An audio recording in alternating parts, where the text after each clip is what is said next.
before he ended up facing charges. Posts videos of himself to YouTube. What up, Brad?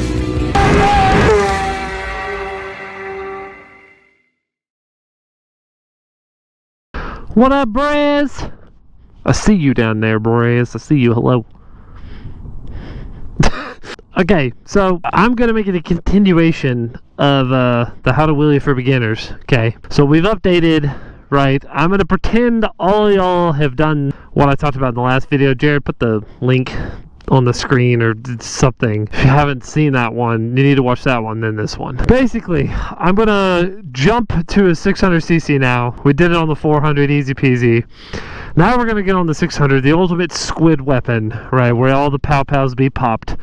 I mean, I don't know. It's a debate now if the pow-pows are popped more between the 1000s or the 600s because there's a lot of pow-pow poppers. The 1000 guys used to just kind of go fast, but now a lot of them just started doing pow-pows. So now it's just like it's a big pow-pow fest out here. Anyway, so we're on my orange ZX6 2020, right? It's completely stock gearing. The only thing I've done to it is tune it, and I put a steel braided foot brake line, but your stock 636 will be able to do the same thing once we get into this. But yeah, let me show y'all the sickle, just because look at it. Look at how beautiful she is. She's so pretty. Anyway, yeah, so steel braided lines, but your stock 636 should be able to just handle wheelies just fine. I'll wheelie a stock one with just the regular rubber lines. Doesn't matter that much. Only brass. Doesn't matter that much, but it just makes it a little bit more touchy. But the brake still works all the same. So there's no excuse why you can't do it on your stock one. The one this setup is just fine. Look how beautiful that bike is, boys. Ooh, look at it. Anyway, so we're gonna jump on the bike and kind of run through what we already did with the 400 and then go on to the next step. Basically, how to wheelie any 600. Any 600! Alright, step one. You gotta turn off... Well, let me kill it so we can... All these 636s have traction control. It also works as wheelie control and launch control. It's all the same kind of thing. It's right there. You hold down the select... Just turn on the key. Hold down the select button. Once you see the power... Wait a minute. Then once you see the power one start flashing, push it once. It'll go over here. Push up. Turns it off. Start bike. Put it in gear, go. It'll stop flashing and it'll... So now it's off. Now whenever I punch it, it's not going to go... It'll just go.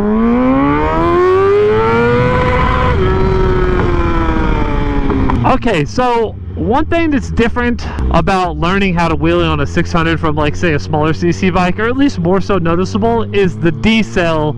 So how much engine brake do you have till you actually need to push the foot brake? Okay, so very simple thing, Brez. Get on your gas here, rev it up, and let off. Do you hear how it backfires? Do you hear how it D-cells like, doo, right? That works as a brake in a wheelie. The same way as I was just going, 40, and I let off the gas, and look at it, look what it did. We'll do it again just for... Okay, so we're going 45. 40, 35, 30, 25. You see how we have brake without pushing brake? You understand? So when we're through the beginner stages of learning how to wheelie, which means we're just cresting this chase motion, right?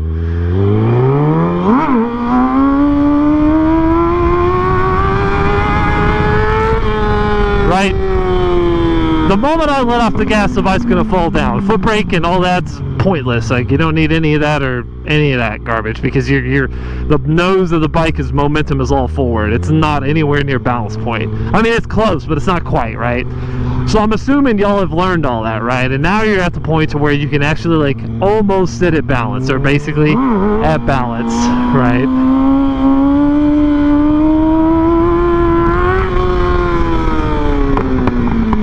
Just a gradual chase. Now this is when, and if y'all are like, I don't understand how you clutch up, or the video I did before on how to wheelie period will apply to how to clutch up the 600. It's all the same. Still the same thing. You can go like what, 25 miles an hour, clutch bump it to maybe 8 at the most. Bike comes up. 25 mile an hour, clutch bump it to 8. So when you see 8 or right before 8, you drop the clutch, right? Bike comes up.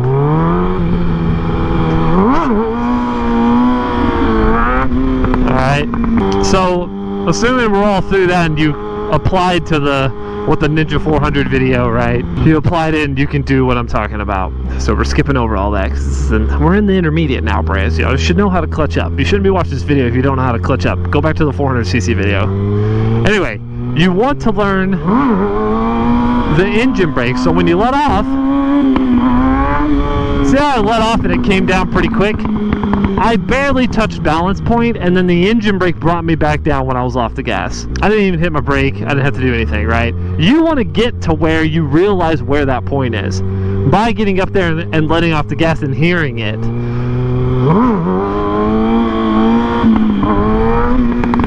So see, I know that I might have touched balance point for a second, but I did not dip the bike whatsoever. I was at balance point, I hit it, I was off the gas, it came right back down. It engine braked just a little bit and came down. So I didn't need my foot brake or anything, and the bike just comes down on its own because I was right at balance point. And engine brake is enough. Same thing right there. Come up. Go past balance point a little bit. I'm off the gas. And it brought it right back down. That's where I want y'all guys to start doing your wheelies now, right? So whenever you bring the bike up to wheelie, you get up to your chase point, right, where you're comfy, bring it up a little higher, get scared, let off the gas, right, drop straight back down, right? So then once you do that, you realize, okay, I'm not actually that high, and that's when you start creeping on it. That's when you start gaining height.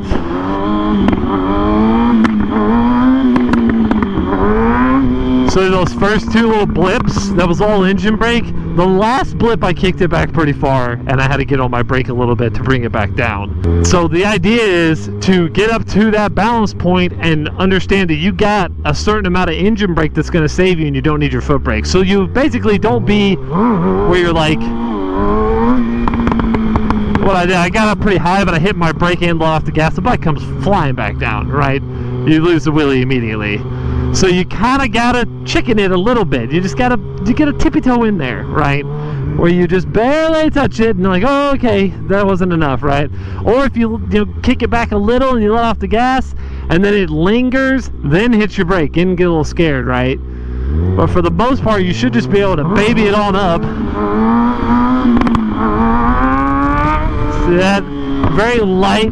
I kicked it up like, oh, scary, it's floating, right? It went, and then it brought itself back down. It was very gradual, it was very calm. So you mix that little bit in, and then your foot brake knowledge, right, to where you know that once you kick it back a little bit, it'll backfire, and the engine brake will probably bring you back if you're high enough in the RPMs, right? And then if you're not, if you're low in the RPMs, it won't. So even at 6,000, it was enough RPM to let off and it'd come right back. So I can kind of go across the entire lot, sitting there pretty slow, and the engine brake is still sufficient enough.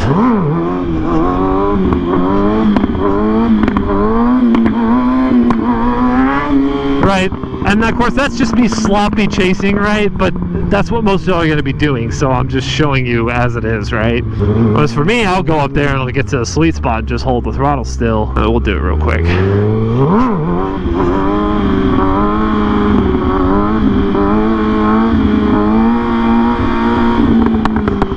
But even that doesn't really work.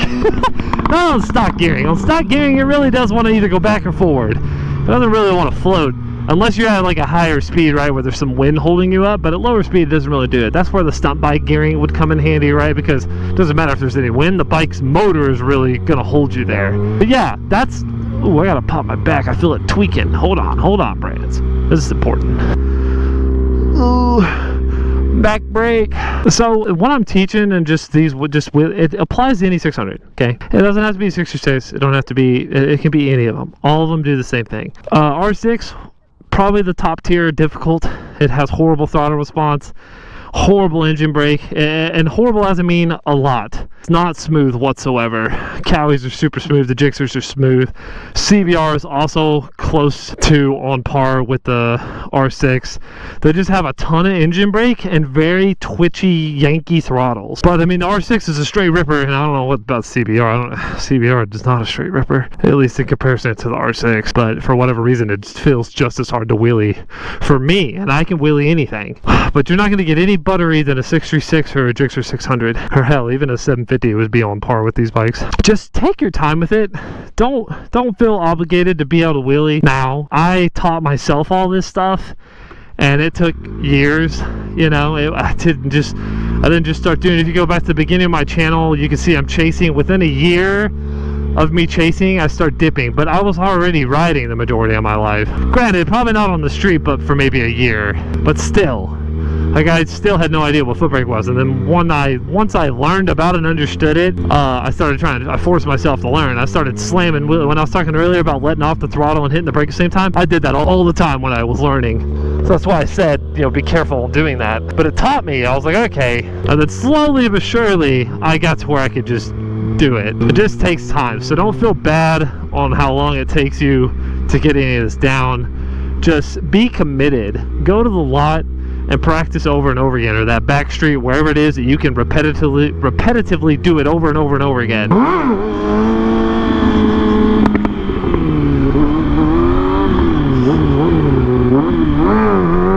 Because the repetitiveness is what gets you there. You're not going to learn by trying 3 times and be like, wow, that was hard, I'll never get it. And then by the 50th, 60th, 100th time you learn something, and then you remember it, and then you apply it to the next time you clutch up. And just starters to kick it off, like I was saying, just to go back real quick on the recap of the whole video. 25 mile an hour, flick it about to 8. It will come up if you stay in the gas. If you just flick it and don't stay in the gas, it'll fall right on its face. It won't even come up. I'll show you exactly what it'll do. I'll do it. I see a lot of guys do this.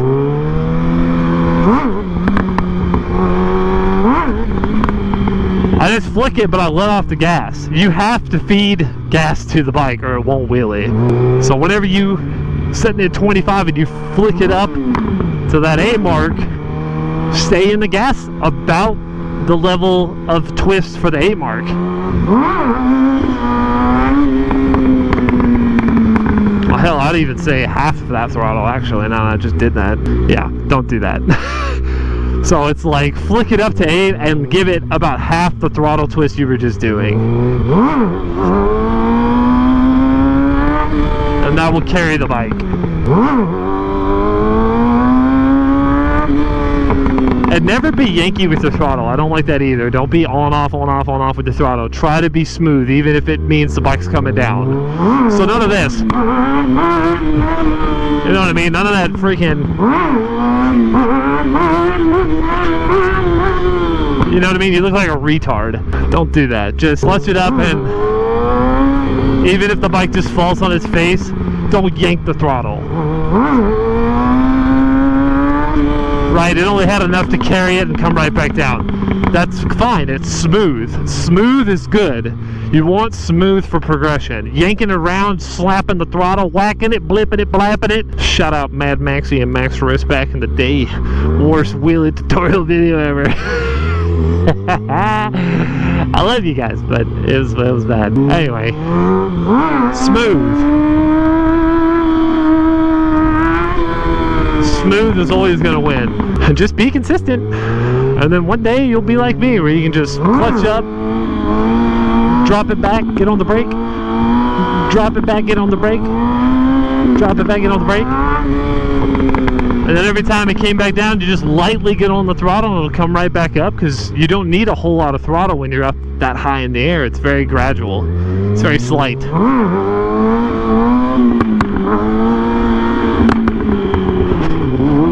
Oh, we had a bump.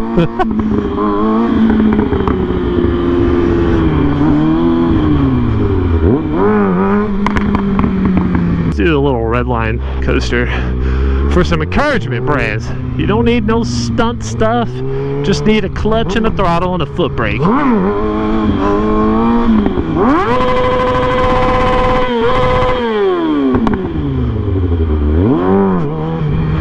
Just like that. And just like that, brahs.